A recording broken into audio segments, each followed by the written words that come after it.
Hi, my name is Kyle Simmons, and my book report is on Competing for the Future by Gary Hamel. The purpose of this book is to help companies realize what must be done today in order to be successful in the future. In order to do so, companies must get off the treadmill, learn to forget, develop better foresight than their competition, and develop a strong strategic architectural plan. The first thing that must be done is getting off the treadmill. Think about it. When you're on a treadmill, you're just running in place, going nowhere, doing the same thing over and over again. This means companies need to stop reconstructing their organization, laying off employees, and cutting salaries to make profits look better than they actually are. We need to start re-engineering towards the future to capture the riches that the future holds. We must start striding forward and imagining the future that we want. Hamel mentions Picasso and Seurat as two artists who have done this well. They're both artists, but they both imagined a different style of painting and a different future. Eventually, both their styles of paintings became popular, and even though they are both artists, they both were able to become popular by their styles and the futures that they imagined.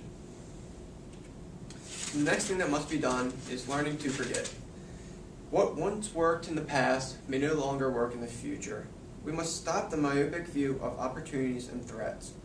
This doesn't mean forgetting everything we know, only the ones that inhibit progress towards the future. We are able to keep the core competencies or skills that will help our company be successful in the future. One way to do so is by hiring from outside the company. Think about it. Managers, they pass down their beliefs and ideas to their subordinates. Then those subordinates pass down the same ideas and beliefs to their subordinates, creating a chain. But by hiring from the outside, new people bring new ideas and new beliefs to the company.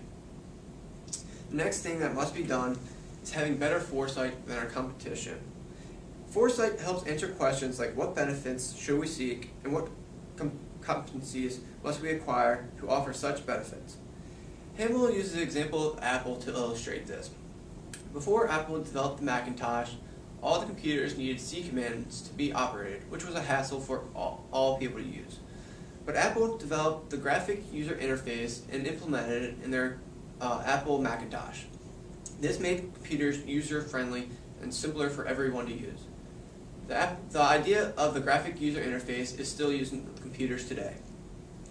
However, having foresight alone doesn't guarantee a profitable future.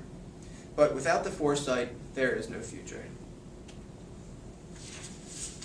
Along with having a good foresight, we must also develop a strong strategic architectural plan. Strategic architectural plan is a high-level blueprint for new functionalities, new competencies, and reconfiguring old competencies, telling us what must be done today to reach the future. However, this is only a basic outline, and the company must get down to the smaller details along the way. One example of this is resources. It is better to be resourceful than is the amount of resources you have.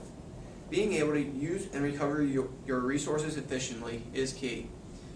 Even if your company has an abundant amount of resources, if they are not using them wisely, then they are going to waste towards your new product. In conclusion, Hamel borrows a quote from Walt Disney that what is required is Imagineering, being able to think of something that no one else is able to think of. But you also need a strong strategic plan to make the idea a reality. Finally, companies must be pioneers, be able to take risks that other companies aren't willing to take. Sure, it's going to take time and money, but if done right, your company will be successful in the future.